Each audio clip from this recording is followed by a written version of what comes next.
The Philippine National Badminton Team had a spectacular year everywhere they went.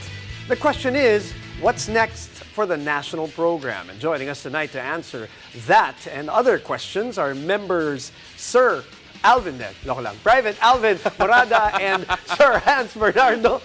Niloloko namin sila off the air. Yes. Joined by head coach Hafiz Yusuf and team manager Randolph Balatbat. Welcome to the game. Thank you very much for being here. Pinapatawa lang namin kayo para mag-relax kayo ng konti. I have to start with the rankings. Yung kwento ng rankings, for those who don't know, from 400 to 50 in such a short time, how did that happen? Not that we're questioning it, pero para ma-explain natin sa mga manonood, paano nangyari yun at gaano kabilis at anong ginawa nyo para makuha yung ranking na ngayon at 50, tama ba? Okay, go ahead. Simula po nung last year, sumali po kami sa tournament sa Africa. Una po kasi hindi po kami nagka-qualified sa mga tournament kasi mas madami pong mas mataas na ranking sa amin. Tapos sumali po kami ng Africa. Tapos yun po, nag-champion po kami doon ng 2 beses po. Tapos since po noon, sunod-sunod na po yung tournament namin dito sa Vietnam. Tapos sa Iran, nag-champion na po kami. So, mas pataas na po ng pataas yung ranking namin. So, kahit saan pong tournament ngayon, nakakasali po kami ngayon. Well, Hans, can you tell us a bit about yung journey na yun? Kasi, again, 400 to 50 in less than a year. Nagugulat ka ba sa pace in terms of yung improvement ninyo in the ranking and, of course, improvement as athletes and as a partnership? Actually po, hindi po namin in-expect na aabot po kami ngayon sa rank 50 po. Sinasabi lang po sa amin ng coaches namin na step by step, kailangan galingan lang sa tournament, ganyan.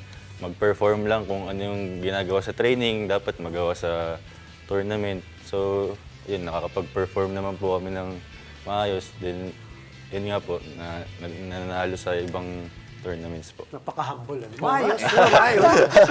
Ito lang. Number 50 in the world number right now. 50 in the world. Yeah. Coach Hafiz, Yes. I hope I'm saying your name correctly. Okay. You joined us just recently, Yes. the Philippine team, to coach the Philippine team. Yes. Why did you join the Philippines and how are you doing so far with the Philippine team? Okay, I'm very excited here because I look before. Actually, Philippines have a lot of potential player because also when we talk about life skill, like perform, not a lot different when we compare with badminton country like Indonesia. I look all the technique also not a lot different. So that's why we will try to make also to the player have a result of ranking in the world make higher and higher. The important is we want to show to the world a Philippines will have a good player also in the world. Thank you. Well, Coach, that's really exciting to hear. It and is, of course, isn't it? It is, absolutely. And I want to go to the Honorable Sir Randolph Balatbat. Sir Randolph, you take a look at the difference it was before the pandemic and right now. Kasi if I'm not mistaken, last year, 4 lang na tournaments ang sinalihan nyo because of the pandemic. But then all of a sudden, you've ramped up your preparations, the training is better, the exposure is better. What was the biggest factor that made it different to allow these guys to go from 400 to 50? So, naging challenge talaga. It was a big challenge for us. During the pandemic time, nag-focus muna kami ng trainings, and right after that, nag-try kami ng tournament.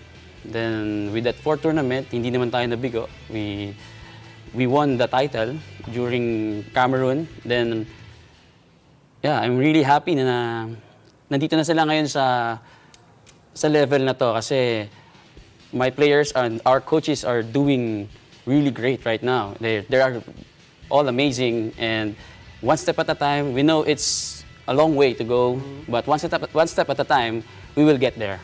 Well, sorry, Honorable. See, Coach Hafiz right now, it feels like when he arrived here, he helped change the program, helped change in training. And I'm saying this in English so he can understand it as well.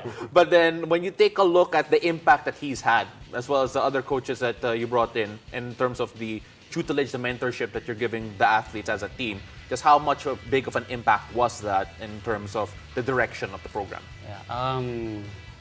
Coach Shafiz is really good when it comes to mental training. So we focus on mental training because we can use that as a player. You really need that to para mas mabigay mo yung game na gusto mo eh. Kasi it's not really easy to compete outside the country. Iba yung level ng competition sa local compared sa international. Kasi lahat dito masusubukan kung gaano ka katibay, how tough you are. Yeah. Sergeant Alvin, anong kaibahan? Ngayon, nalaman na natin yung sinasabi nila, yung difference from their standpoint. What about from you, from the players? Ano yung naramdaman yung pagkakaiba now sa training nyo with Coach Hafiz? Siguro po yun nga, kasi ngayon si Coach, more on mental training nga siya eh. Tsaka, yung training sa Indonesia, yung mga program nila, nadala niya dito sa Philippines. So, medyo advanced po yung mga natututunan po namin sa kanya ngayon. So, para sa amin po, hindi lang sa amin ni Hans, sa iba pong teammates pa namin na mas okay po, mas mag-i-improve po kami. Hans, you're all getting ready for yung World Championships happening in August, and I think this is the first time na nag-qualify ang Pilipinas in terms of doubles at least sa tournament na to.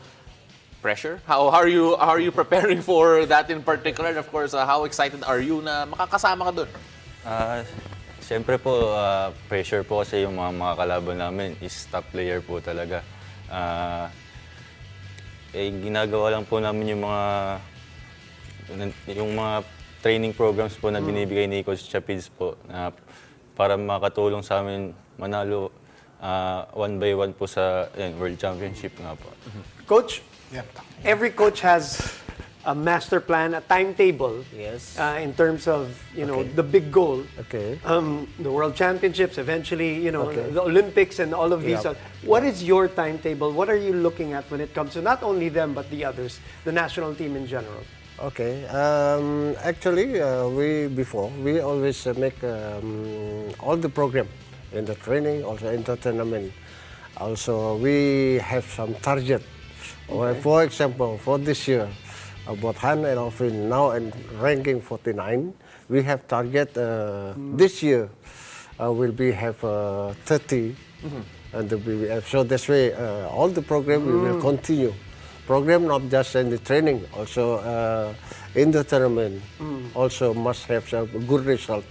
So this way, we will make faster all the player, the result the player, how to higher in the ranking in the world. So champion. 20 ang Yes. target natin na Yes. susunod. Uy, Yes. okay, yan. Okay, I like that. And of course, Sir Randolph, right now, before we go, a lot of people are going to be wondering, grabbing improvement natin in a very short amount of time, how long do you feel, at least realistic goals in terms of, can we see a Filipino badminton player in the Olympics? Can we see a Filipino badminton player consistently in the world? Do you have any timetable or do you have any goals with regards to that in a big picture outlook? Yeah, providing high caliber athletes, it's not a short process. It's a long-term process. It will take you at least 8 years. So, but right now, since we're doing amazing job now, so nakikita natin maybe not this year, not this coming 2024 Olympics, but on the next Olympics, at least we can qualify. Right. So that's our goal. Right. Okay. So that's why we keep on sending them tournaments to gain exposures for every tournament that they're participating. And of course, may mga ranking points Yeah, din yeah, yan. that's Like, right, that's I right. know, diba? There's great momentum. SEA Yeah, Games, to there was, gain there great was a momentum. medal, and then of course, I know Kazakhstan. I know it was Yeah. successful this month. We won that Lamang, also. diba? Sila, si Paddy's. Paddy's and right? Salomon. Correct. So it's great momentum. We're so happy to hear about that. I know you're also getting a lot of private sector support, which is big time for the program. Congratulations. We hope you come back to the show to talk about more of the success for the Philippine National Badminton. Wearing medals, hopefully. Yes. Wearing medals Yes. for sure. Yes. Maraming salamat. Thank you. Thank you very much.